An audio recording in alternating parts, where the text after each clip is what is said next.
Hey guys. Hey. We are live and also simultaneously recording an audio podcast for the Vaccine Conversation. Yeah. In my new library. I know. I feel like this is very sophisticated, Melissa. It's very sophisticated. When you're library. That's because we're all about See all the books? research. She's read every one of these. Every one of those books I've read, When guys. she's done researching, she puts the book up here, and the bookcase is full, as you can see, as is her mind, I guess. Right. Is it full yet? As is my plate of problems. Yes. So Dr. Bob came over so that we could record a new episode for the Vaccine Conversation, and I had the bright idea. To talk into the microphone. I had the bright idea of setting this up for you guys so that you could sort of see us doing this. Now, we're not going to obviously do this every time, and he hates it. But I know a lot of you guys like the video. So I was going to do this on IG, but you have to stay vertical, and it was just too hard to see everything in this interesting setup that I have here in my garage. So anyway, we have an interesting episode today that focuses on... What is... Oh, yeah. The COVID vaccine. Talking about the coronavirus vaccine. Yeah, and several different aspects of the vaccine. I think our focus is one article from the New England Journal of Medicine that was just published that is kind of it's a roadmap on how to justify making the COVID vaccine mandatory. In fact, the name of this article right here is called Ensuring Uptake of Vaccines Against SARS-CoV-2. So SARS-CoV-2 is the same thing as what people call coronavirus, COVID-19. That's the name of the actual virus because the sister virus is SARS-CoV-1. So what's really funny about this is every time I hear somebody say something like, this is a new virus, they're learning about it. And so that's why they thought masks didn't work, but now they do. Or that's why they didn't realize how it spread. Mm-hmm.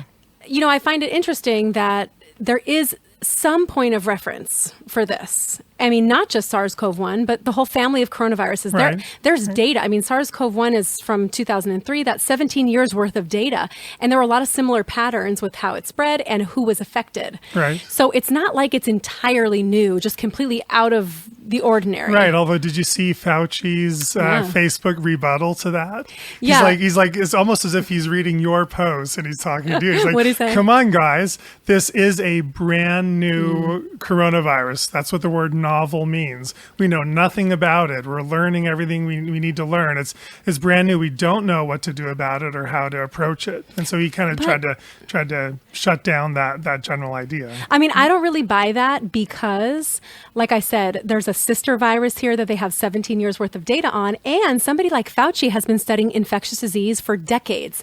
Like, the truth is, there's really not that much variation between these viruses. You know what I mean? Right, It's really, I mean, the difference could be the length of incubation period or exactly how contagious with the R naught levels, or does it transfer from the nasal passageways or from respiratory drops or coughing or lung there are specific details, but for the most part, like the epidemiology of virus outbreaks and how it works and how it transfers through a population tends to be really similar. And I've seen that with all of the epidemiology I've been looking at in the last several months, because that's obviously not my particular field, but I've been looking at experts who do that, and you see a lot of similarities. So I feel like there was so much we could predict. There was so much that we did know about this. Like even SARS-CoV-1 in 2003 had a much higher mortality rate. That was like 9 to 10%, which is extremely high. When we're looking at this as 0.2 or 0.1. Yeah. So 9 to 10% is extremely high, but it did not affect children either.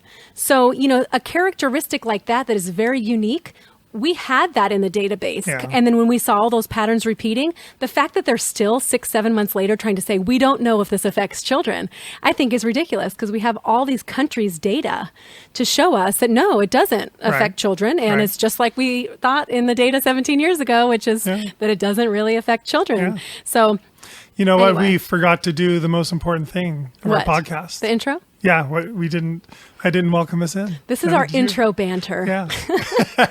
Remember when we used to do that? I know. That was a long time ago. In our old studio, it used to be all set up already.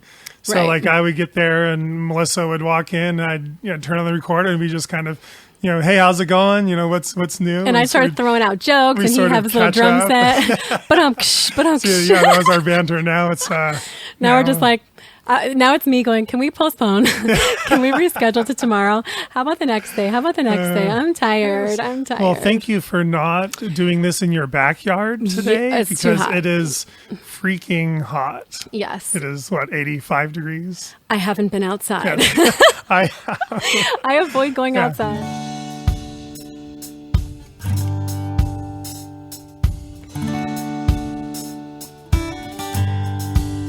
When you open the door for somebody else. welcome in everybody to the vaccine conversation with Melissa and Dr. Bob. This is episode what? 111? Episode 111, maybe. I think so. 111, maybe? Woohoo. Nice. Yeah, Look at right. us. Okay, now where were we? Just talking about important stuff. All right.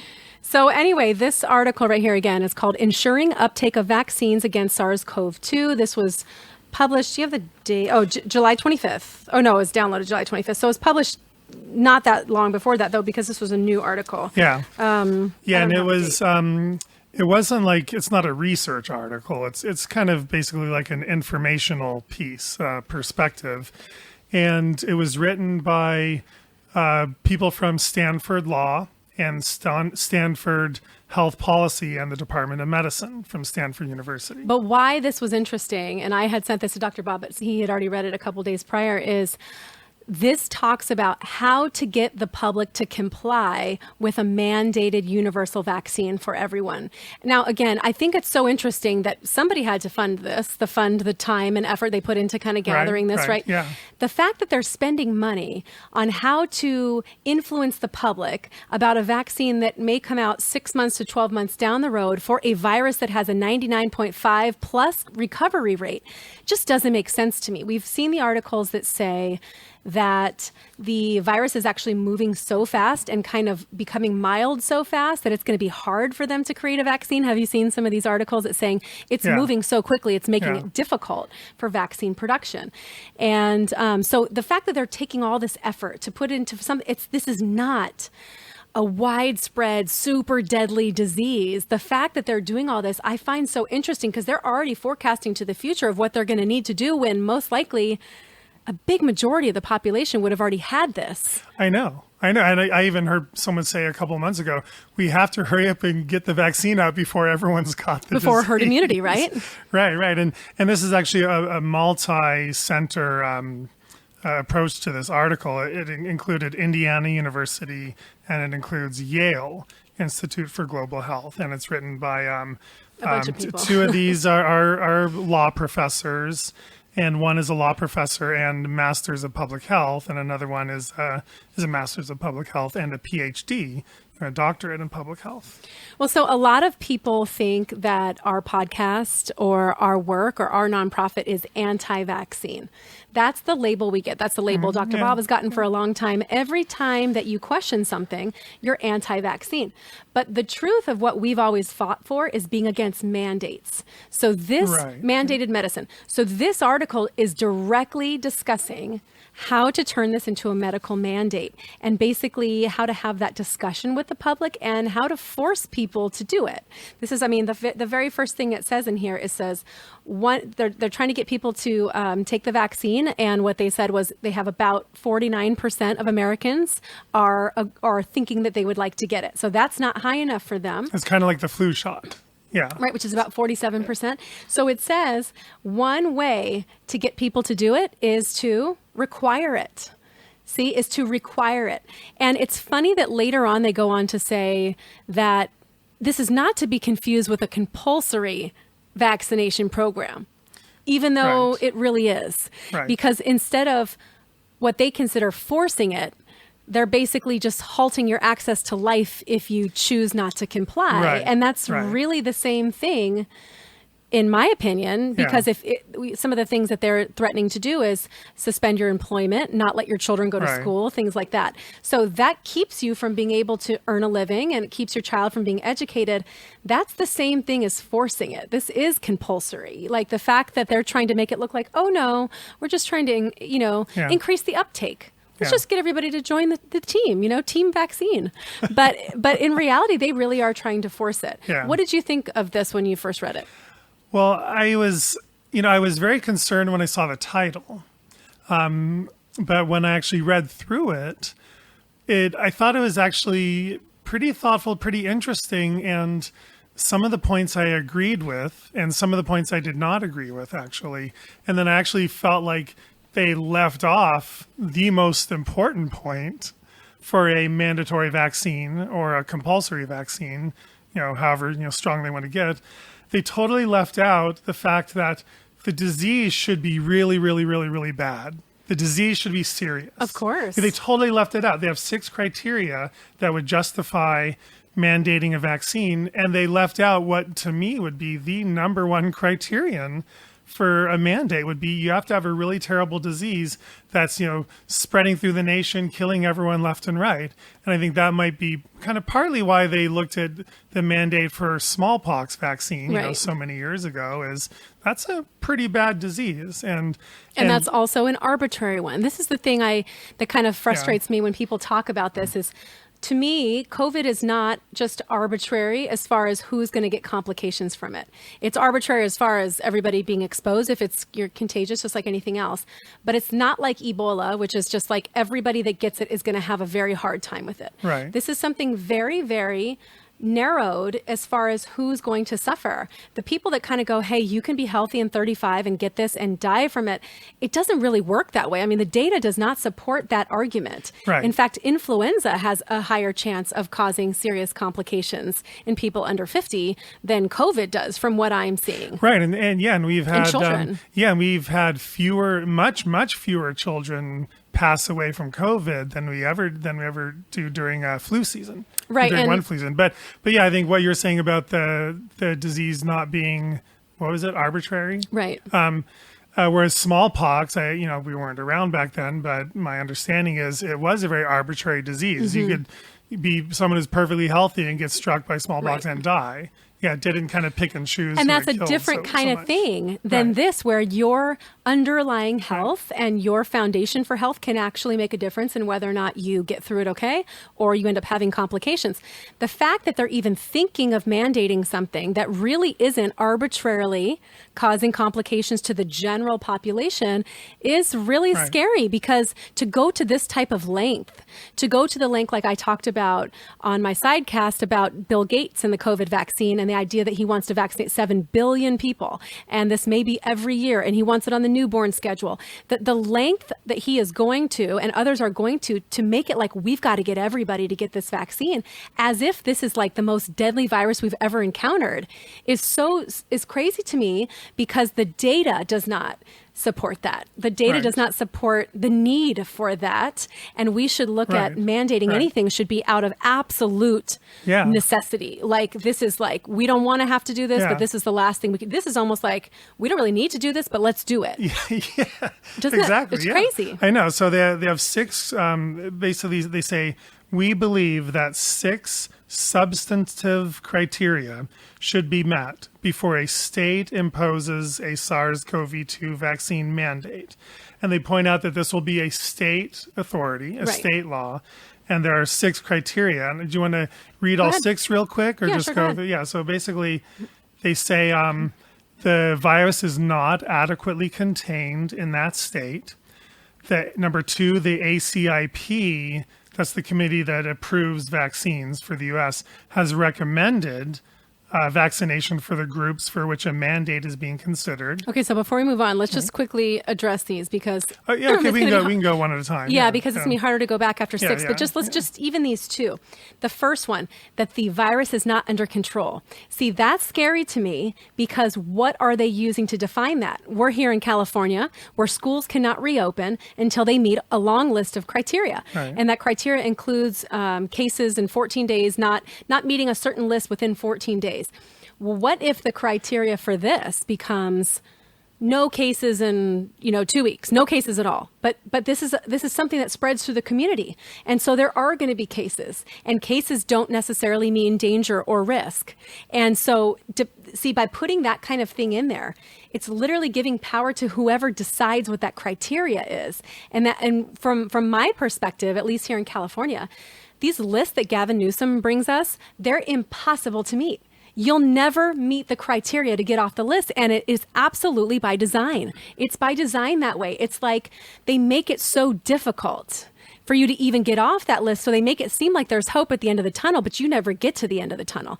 So my concern with this being the very first thing they're looking at, if the state can't control the virus, it's like, well, what does that mean? What does that look like? And it kind of means like that's going to be this very vague, open-ended thing. Well, we couldn't control it, so therefore we're going to have to institute mandatory COVID vaccines. Yeah, and it'll be so weird to have this be different in every single state, to have different criteria on how they decide whether or not it's controlled, possibly. I don't know if that's going to be centralized or not. But the ACIP thing, too, the reason I stopped there is, the ACIP recommends all sorts of vaccines for the childhood schedule. And they are not all things that are completely awful, fatal, super contagious diseases. There are things that they have put on the schedule, but they are not all necessary, in my opinion, and in the opinion of a lot of experts. So the fact that the ACIP decides to put it on a schedule should not convince the public that this is so dangerous because, look, the ACIP added it. They also have things on there that I feel should be completely optional. Right. But what I found interesting, I think something that I didn't agree with any mandate, but I agree with how they're kind of breaking it down, and that their second criteria is that they think the ACIP should mandate the vaccine at targeted populations, targeted people at high risk of disease. But you know what happens though? There. They always do that.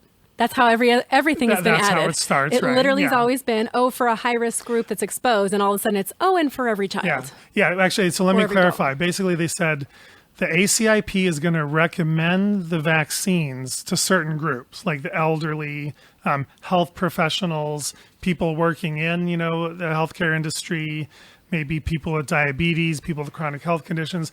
The ACIP is probably going to mandate it or recommend it for everybody sort of overall as a general recommendation, but then targeted recommendations for high-risk groups.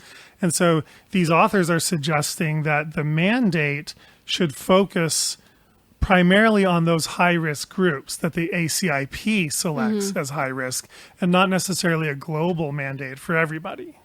Which the ACIP is U.S. too, so it can't really. No, did I say global? Yeah, I guess. But I mean global as a country, like.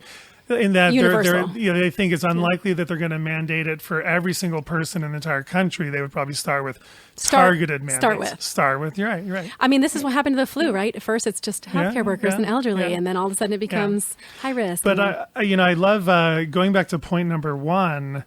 The authors kind of they sort of contradict themselves because they say, quote, "Principles of public health law and ethics require that interventions that impinge on autonomy be reasonable and necessary." Well, public health law. Right, public health law. Right. So that's kind of their job, is to show how this is reasonable and necessary. And they feel like by the time we have a vaccine, we'll know a lot more about natural immunity. We'll see what happens when we've relaxed the mitigating measures. We've got more, testing and contact tracing. They say there should be a reasonable indication as to whether mandating measures are needed by that time. Well, I think the thing that probably everybody's thinking as they hear this is very reminiscent of 2 weeks to flatten the curve. Right? They told us already, it's just going to be this, it's only going to be this, and it's going to be for everybody's protection. We can all get on board with that, right? And it seems reasonable, and it seems like a practical solution. And then you have stuff like this, where it's like, only if it's necessary. And it's just all it takes is a couple change in words, especially if you still have governors making decisions, executive orders that are not, laws aren't being made with the legislature, but you're making these during this public, state of emergency, that it just takes a change of a couple of words to fit it into the whole. And this is worrisome enough for us, so we're going to go down this route. Even if you might say this doesn't seem ethical, this doesn't seem necessary, this seems like an overreach. They seem to have gone way above all of that from the very beginning and everybody trusted early on, I feel like the public's trust in our policymakers has definitely waned. Oh, yeah. Big time. Because I didn't have that trust at the beginning, as you know, because neither did I. Oh, You of course guys not. remember that, right? Yeah, I was. I didn't. I mean, I was because so like, yeah, they don't know what they're talking about. You know, like, what, can't believe these- you're going to shut us down for 2 weeks. There's no way. You're like We're not sit- going to stand for it. yeah, you're like sitting there telling me, like, Melissa, these are the leaders of our country, and this is what they're doing, and we might as well just go along with it because we can't change it. I remember you saying those exact words. Yeah, but I didn't say those on the air. course. We did. Not We till now. edited that out. So go on. Now it's live. So, but the reason I bring that up, that public trust issue, is, I wonder if the number of people willing to get the vaccine voluntarily is even going to go down by the time that it's unveiled. Because Right. it will be more time for people to not really trust this flip-flop policy that we're seeing in all of our states, our leaders, and even on the federal level. Nobody knows who to trust anymore. But the other element is, from what I told you from the CDC's director, Robert Redfield. Every time I hear his name, I think of Robert Redford. Yeah. He's not nearly as attractive. Anyway, so Robert Redfield basically said that he is looking at a vaccine by January. Every vaccine that's in the running for this is going to be by January. Whether or not it's safe or effective, it needs to be by January. I'm a little nervous that to, let's say, potentially reopen schools with a mass vaccination program in January near the peak of flu season, there's going to be a lot of sick people, but they're Right. not going to be sick with COVID. They're going to be sick with other respiratory viruses, but the hospitals are going to be full. People are going to be seeing sick people everywhere. They're going to assume it's COVID. They're going to assume we have new waves of things like that. And it's going to all get lumped together into a group of fear and illness. And when that happens, I worry that coincidentally, they'll have the vaccine available right at that time, and people that are now scared again are going to want to get it. You know what I'm saying? Because of the timing. Yeah, and guess what? Everyone that they are testing the vaccine on right now, guess what vaccine they're not simultaneously getting right now during these COVID vaccine trials? The flu shot. The flu shot. So by the time they come out with the COVID vaccine, it's flu season. Now everyone's getting both shots on the same day, a flu shot and a COVID shot, or maybe separated by a month or a few weeks. There's going to be zero research on simultaneous use of flu vaccine with COVID vaccine. They're not going to know, do they interfere with each other? Do they cause more side effects together?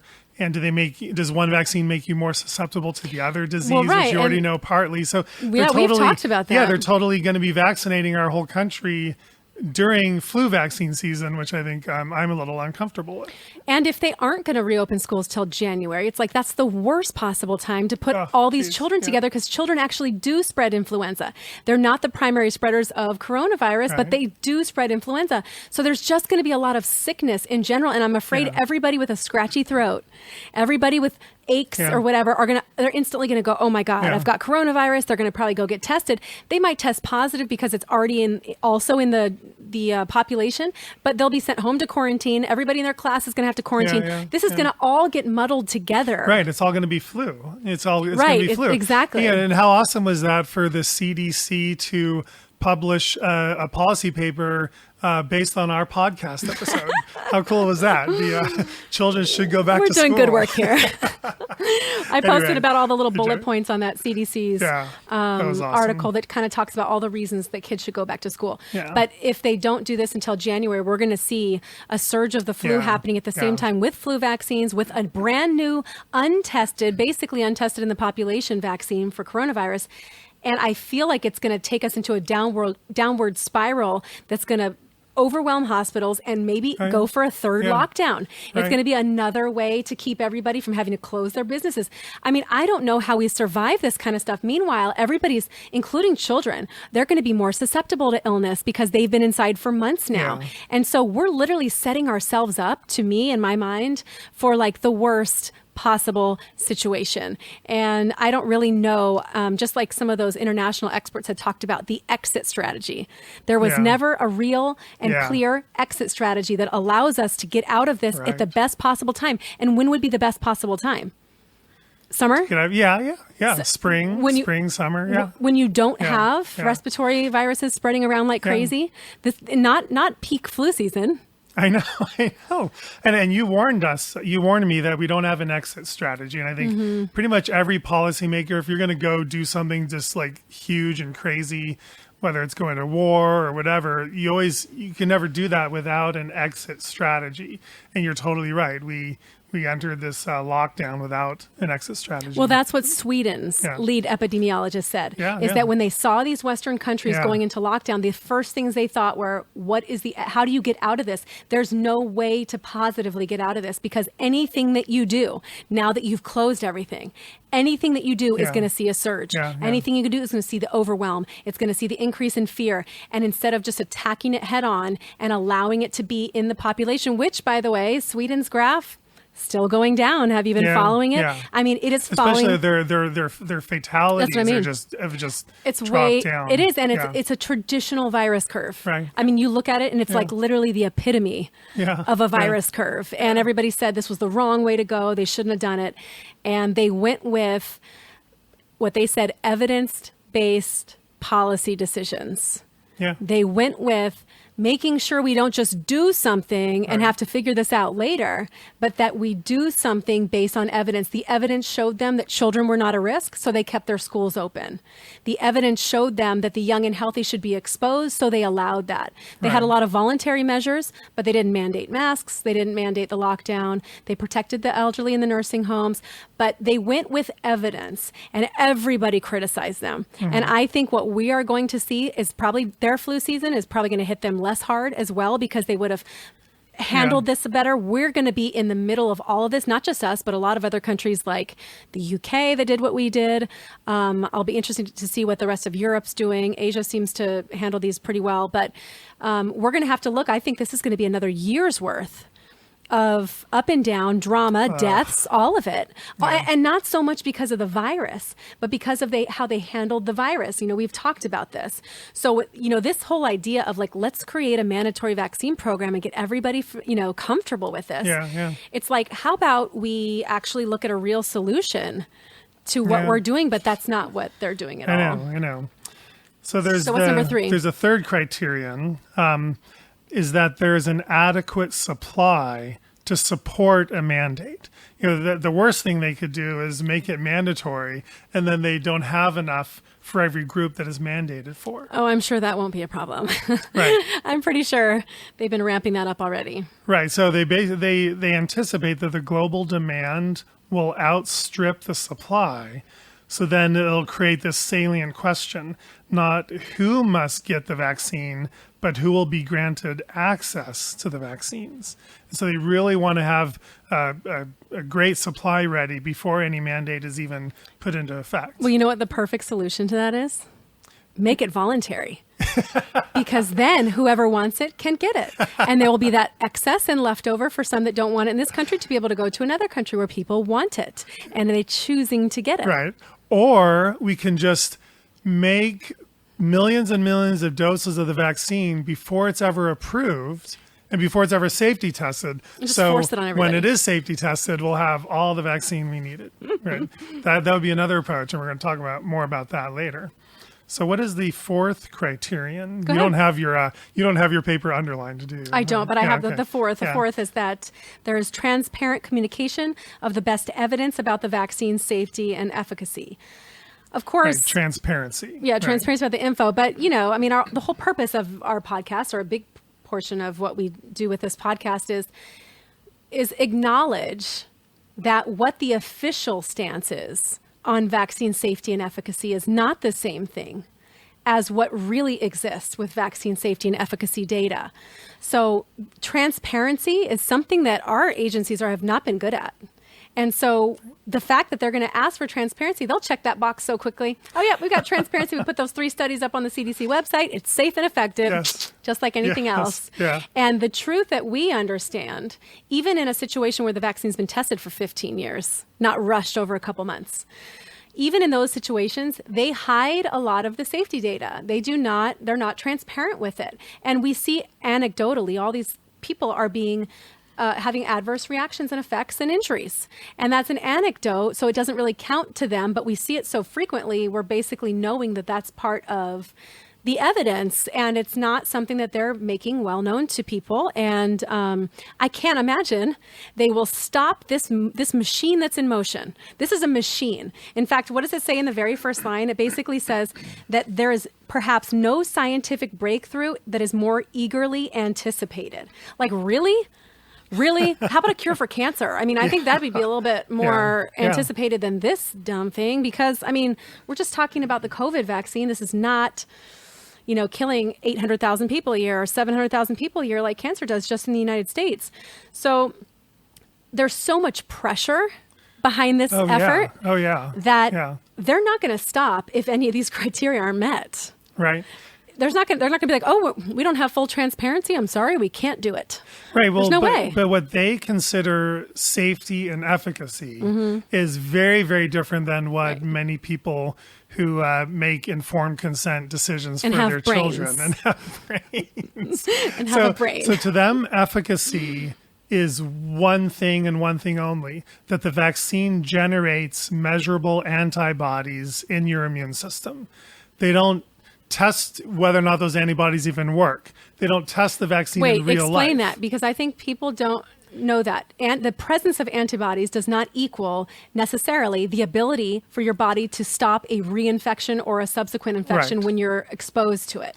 So all they need to say it's effective is they give a bunch of people the shot, they draw their blood, 4 weeks later, and they have measurable anti-COVID antibodies in their bloodstream. That's all they measure. Whereas in real life, the way you would figure out if a vaccine works is you would give it to a bunch of people. And this also might be where animal research could have come into play that they've skipped, is give it to a bunch of animals and then expose them to the disease and see if they catch the disease. Right, which but makes also more sense. Yeah, but also study it in human populations.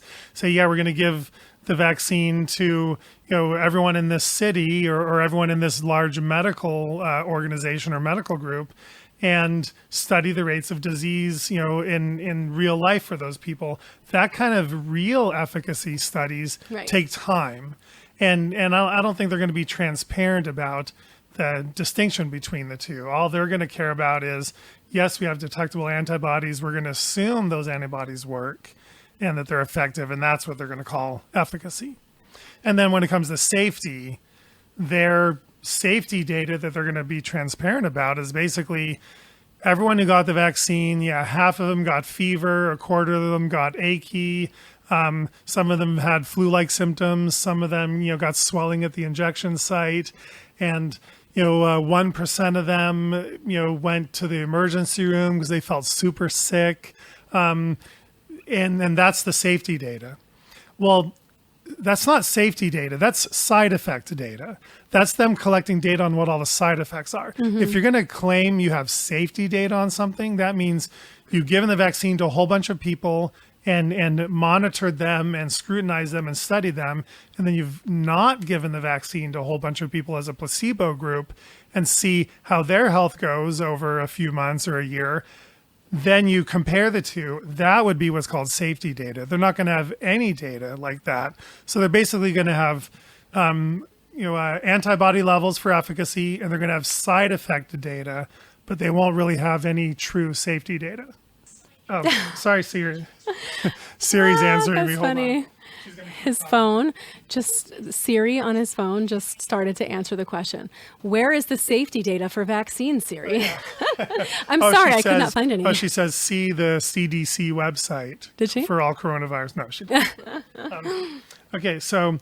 She's like, that's misinformation. Dr. Bob Sears, you are censored. So they say the importance of transparency with safety and efficacy data is it's very important, particularly given the possibility that the evidence underlying FDA approval for this vaccine may be more modest than usual, meaning they're going to have much less evidence showing this vaccine is safe and effective for the FDA to scrutinize, for the FDA to evaluate than usual. They're not going to have very much evidence for the FDA to look at. And they're saying that's why it's even more important to be transparent.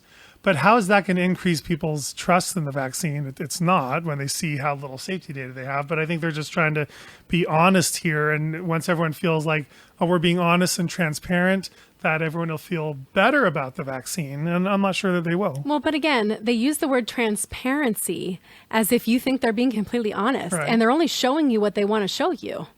So they're not going Right. to shoot themselves in the foot here. Right. So it doesn't mean you're going to get access to everything. You're going to Yeah. get access to what they want to show you. And that's very different. That's not actually transparency. But yeah, the fifth thing, basically talking about adverse events and a compensation program for those who are Yeah. injured. And, I mean, I'd have to say that the average American does not even know that there is a compensation program for injuries for other vaccines. Right. The average American does not know that we have a federal vaccine court, that pharmaceutical companies have no liability if your child or if your child is injured. I think that the idea that people do get injured from vaccines, and the federal government knows that, so they've actually created a full-on court and compensation program for this, and that they've paid out the $4 billion to people with injuries. I think most people are completely in the dark about that. Right. And if they knew that, just like it talked about, smallpox had a compensation program.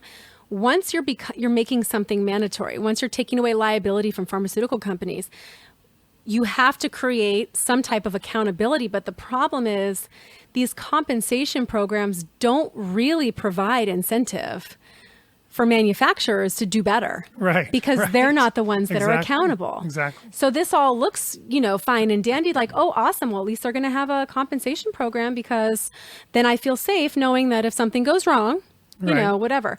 But the first thing I would think is, wait, why do you need a compensation I program? know, totally. How many Yeah. people are going to get serious Right. side effects? Right. Like, it's almost like they already know that. And again, you take this back to the actual disease and you go, is it worth taking that risk that I might have serious side effects that would need to be compensated by the federal government because it was mandated, even though the virus itself would have just come and gone through me and I would have probably been completely fine? That's where you have to take that cost benefit analysis every time for Yeah, every right. vaccine. And having a compensation program, that scares me as a consumer. Yeah. The fact that that's there, that means, oh, they're already anticipating problems. Right. They had problems with the swine flu in the 70s, remember? They Yeah, had problems with that and people getting injured. And I mean, some of these things, this is not new, but most people don't really know. And now they're already factoring this into the program because I feel like they're already expecting this is going to be potentially dangerous. Yeah, and I find it surprising that everyone in mainstream, medical policy making positions for vaccines, they all feel that if you have a compensation program, that it increases vaccine uptake and it increases trust in the vaccine program. Because people feel like, okay, I'll get the vaccine, but if I'm horribly injured, at least I can get compensated. Whereas I feel like you just said, the fact that they need a compensation Right. program. The fact that I can be horribly injured. Right. I mean, you're right. I wouldn't be like, okay, if I can be horribly injured, well, that's fine. At least I'll get a lot of money for it. It'd be like, no, if I can be horribly injured, what the heck? That would be last ditch. Right. Like this disease is so incredibly dangerous that I will probably die if Right. I get it. So I'd rather be horribly injured than die. And so I'll pick option B, right? I mean, Right. like if option A is getting the virus versus option B, taking the vaccine and having a potential risk of a side effect, you really have to look at, is this disease, I mean, we already know the answer, but is this disease so scary and so risky and so dangerous that it's worth you having a horrible side effect that you would need to be compensated for because you'll need care the rest of your Right. life? Like, Right. I would maybe do that if it was something so severe and so Right. serious. But I don't think this has proven that, like I said, for anybody under 50, even up to 60, if you're relatively healthy, this is not going to kill you. But you have a guaranteed chance of a percentage of a side effect, possibility Right, with a right, vaccine. That's right. guaranteed. Right. You don't necessarily have a guaranteed chance of severe complications with something like COVID in the healthy groups, which is Yeah. the majority of our Yeah. country. That's the majority Yeah. of the country. Yep. So the last criterion is that that they only impose mandates after they've tried making the vaccine voluntary, and that you need to go through a period of of people volunteering for the vaccine. Say you want to, all healthcare workers volunteer for it, and everyone who's elderly volunteers for it, and if enough people volunteer for it, then a mandate wouldn't be needed. And if that fails, which it will, because we know only about half of people in those positions are going to get the vaccine. It wouldn't matter if 94% of people did it; they would want 95. And if they had 90, it's just like a child. Yeah. You give them 3 cookies, they want 4. You give them 2 bedtime stories, they want 3. Yeah. It's the same thing. If they had 95% compliance, they would go after that last 5%. Right, but they say you should only give people a few weeks to see if a voluntary program works before they mandate it, because they say the costs of a failed voluntary scheme are so high that the attempts to see if voluntary programs work should be limited to a matter of weeks. And this is what I thought was really interesting. They said, so this is a quote, although state vaccination mandates are usually tied to school and daycare. And that that makes me upset. I get angry because it's like they have chosen to go that route because it's the easiest to get compliance. They know you have to have your kids in school. They know very well that if they want to get mandatory vaccination happening, they have to do it through school-aged children. And this is probably why Bill Gates says he wants to get the COVID vaccine on the newborn immunization schedule. It's like these types of things are so routine, and you just take your kid in and they get a handful of things. You don't even know what they're getting. And the doctor just does whatever the ACIP is telling him to do, which is the CDC recommendation. It's not technically mandatory, but most parents don't even question it. So just adding another dose, what's that going to do, right? Even though newborns aren't really, babies and children aren't really at risk of COVID complications, but why not just add it to the schedule? So they say, although state vaccination mandates are usually tied to school and daycare, and again, it just makes me so mad because parents need to work. So their kids need to go into daycare and they need to go to school to get an education. So what do? They take advantage of that need. They take advantage of the fact that you as the parent or a single parent need to do that. And you'll be so pressured, you'll just go along with it because you can't really fight it because there aren't really options for you. And they know that. And I hate that because this disease does not negatively affect children. So there would be no reason to do that. And I think that's why they go against that. So they say usually these vaccination mandates are tied to school, but they said that approach is not appropriate for this virus because children are not a high priority group. So at least they acknowledge the fact that children are not a huge at-risk group. And so it wouldn't make sense to make that mandatory. Now, that's not to say it won't be, because again, I feel like that's always worked for them in the past. So what they say, though, is nobody's really been taking the time to structure mandates around adults yet. And so a lot of people in the medical freedom movement and vaccine safety movement have been talking about adult mandates coming down the pipeline basically for a really long time. We've been talking about adult mandates are next. And when you do adult mandates, you got a much larger population than just the group of school children. And most adults are not really willing to be force vaccinated with a bunch of things, even though they're somehow okay with it for their children without questioning, right? So this whole thing at the beginning, they set the premise of, we need to look at this more like an adult mandate, not so much a child mandate like they've done and had success with in the past. And it says, basically, they don't want to structure this like a compulsory vaccination program, but they want to make it where you have a penalty for non-compliance. And like I said earlier on, it's the same thing.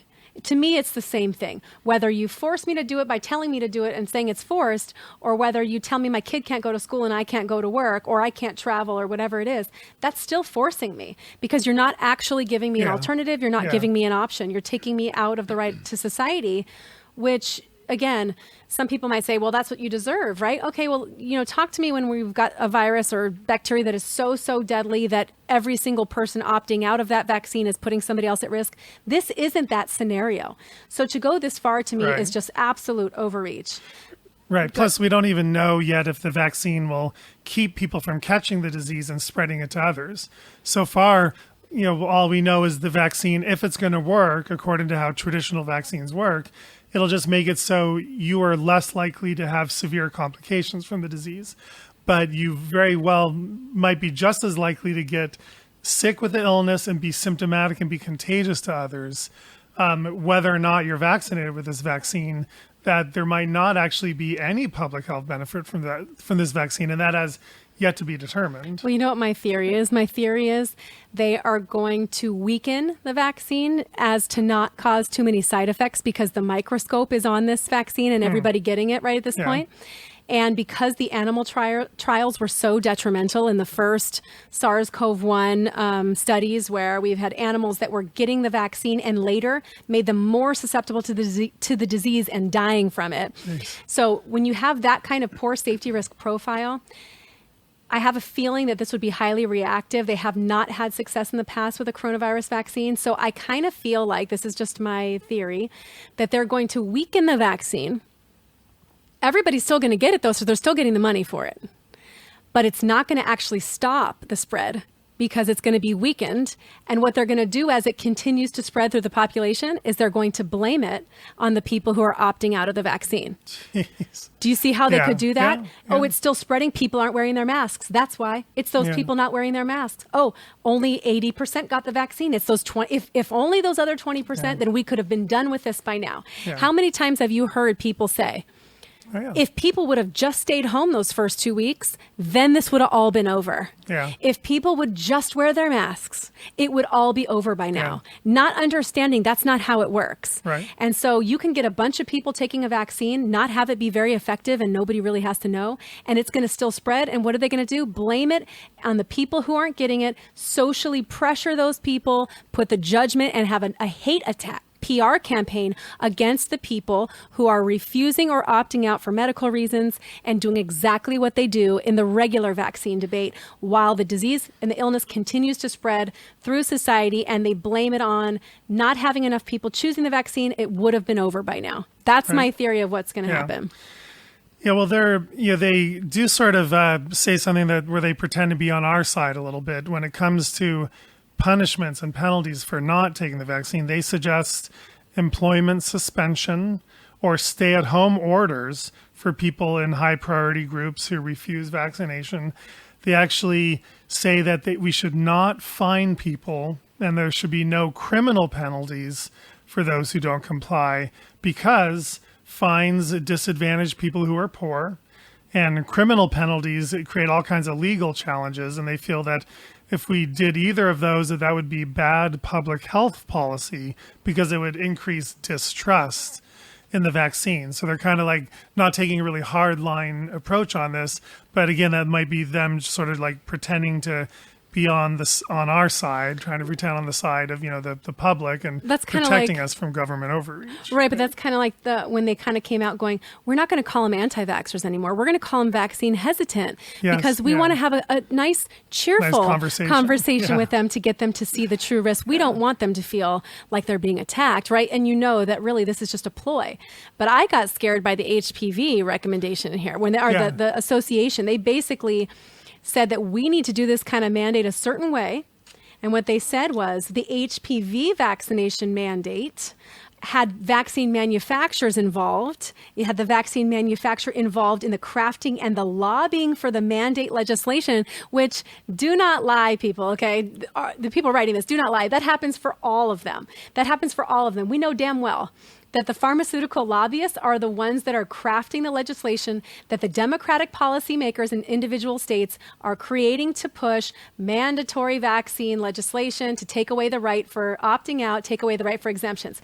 Let's be completely clear about that. It is not even close to the realm of possibility that the pharmaceutical industry is not 100% involved in that. Right. And so they admit it here, though, with the HPV vaccine, and they say because there was manufacturer involvement, basically what it did was it raised suspicion on the part of the public. And it basically said the public was thinking this was about profit rather than public health. Oh my gosh. Can you imagine? Now that's a novel concept, not a novel coronavirus. That's a novel concept. We're very aware of that happening.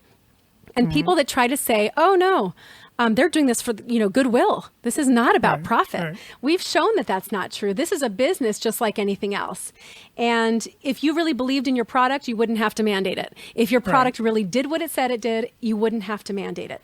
So what they're saying is don't get the vaccine manufacturers involved in this, though, when we talk about this mandatory legislation, because that could get the public suspicious that there is profit motives behind this, and this is nothing to do with public health. And it says it will undercut the actual support for vaccination. It'll eventually get people to do less and less. And I kind of feel like that's what goes on with the flu shot. I feel like it's so forced down your throat with every ad, every sign, every commercial. It's so like desperate. It's so desperate that it makes you want to go away from it. You know, just for the fact that they push it on you so hard. And anytime they mandate, it really makes you question things and kind of go, wait a second, why are they forcing this on me? Why are they forcing this on my child? I think in our experience, a lot of families have joined the medical freedom, health freedom movements every single time a new bill comes around because they're aware that they're trying to stifle your parental rights or your freedom or your medical freedom and the relationship between you and your doctor. And so when they do that, everybody kind of goes, what's that about? Yeah. And then it makes you question more things, right? Yeah, but the pharmaceutical industry's influence on these flu vaccine promotion programs, and if they're going to be involved in promoting the COVID vaccine, their involvement is sometimes hidden. Oh yeah, because for when sure. it comes to flu shot promotion, the flu manufacturers themselves, they are barely publicly involved in that promotion. Right. Oh, yeah. They basically funnel tons of money into medical centers, hospitals, drugstores, Costco. I mean, everywhere. They funnel tons of advertising money into those organizations. So they let the medical establishments do the promoting for them. Of course. And so the public trusts it. Right, but financially, it's all backed by the pharmaceutical companies. So the same thing is going to happen here. I mean, I mean, these authors are saying, we have to be careful to make sure this doesn't happen. That the public does not perceive that the manufacturers are involved in these, mandate programs. So they're going to have to try to, in the public side, separate themselves. So they'll just be sneakier. But they're going to be funding part of that, and we know they're going to be profiting from it. But it's kind of fascinating how they highlight how this really hurt HPV vaccine uptake when the public found out that that the HPV manufacturers were so heavily and openly involved with the with lobbying efforts, and so it's at least they're aware of that. I think it's interesting, but they're going to be behind. Oh yeah, one thing I wanted to say is probably one of the number one ways that pharma is behind medical legislation is through state medical organizations. Like in California, we have the CMA, the California Medical Association. Every state has a state medical association. And this is where like every doctor in the state signs up and pays dues to this organization, if you want to.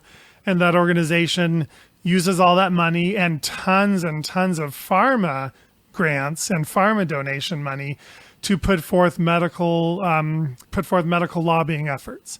And so all the lawmakers think that these medical organizations are all representing doctors, and that they're all teams of doctors coming to their state capital saying, all the doctors in our state have gathered together, and this is what we think is the best decision for our state. And we're all doctors deciding this.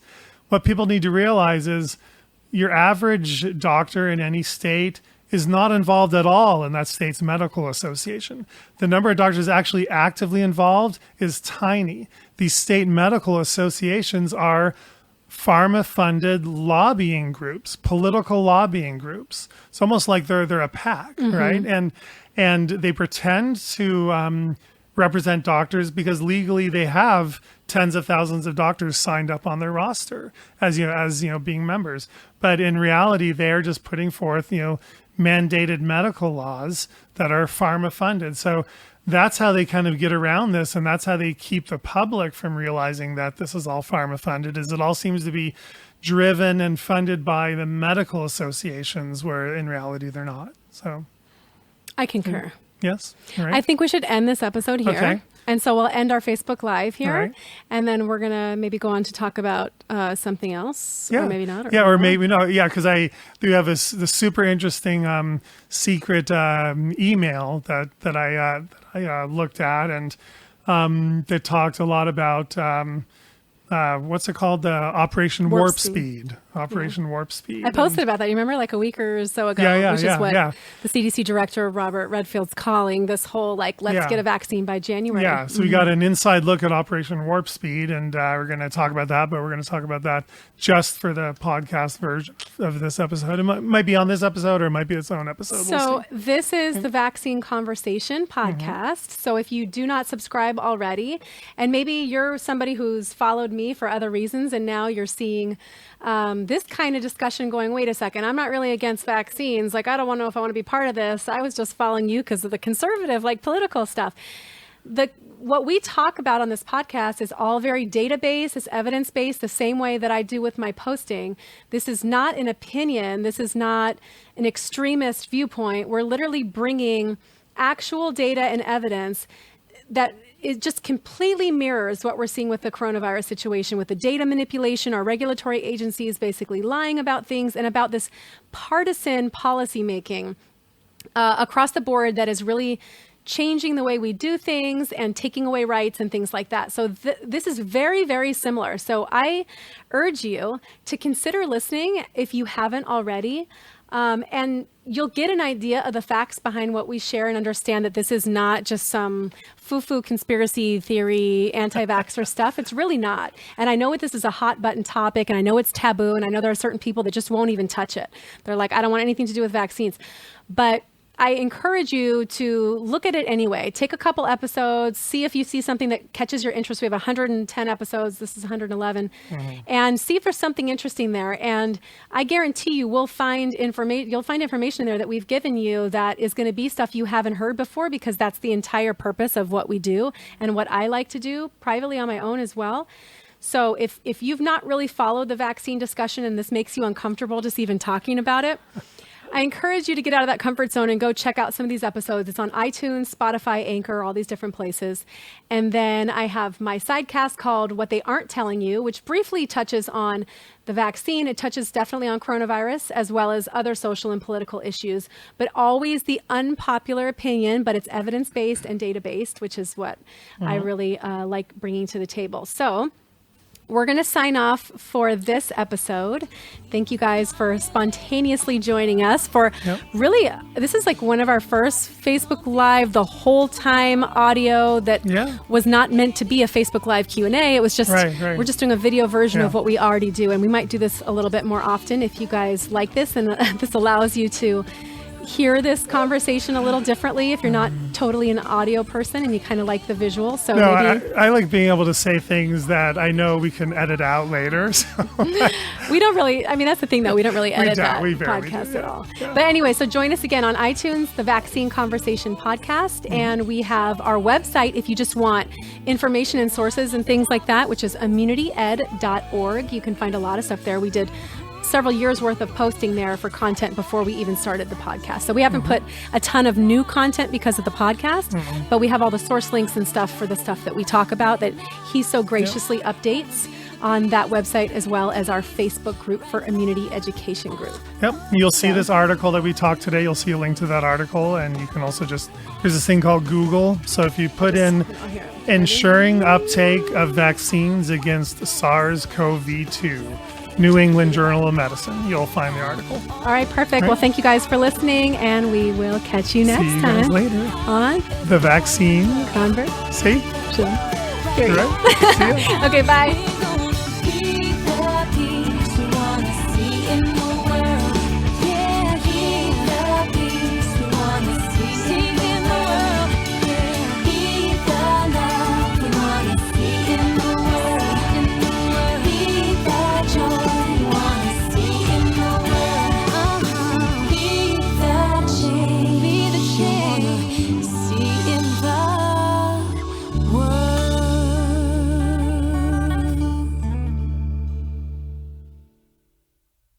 The information in this podcast is for entertainment purposes only. It is not intended as medical advice. Always consult your healthcare professional for information on vaccines and infectious diseases.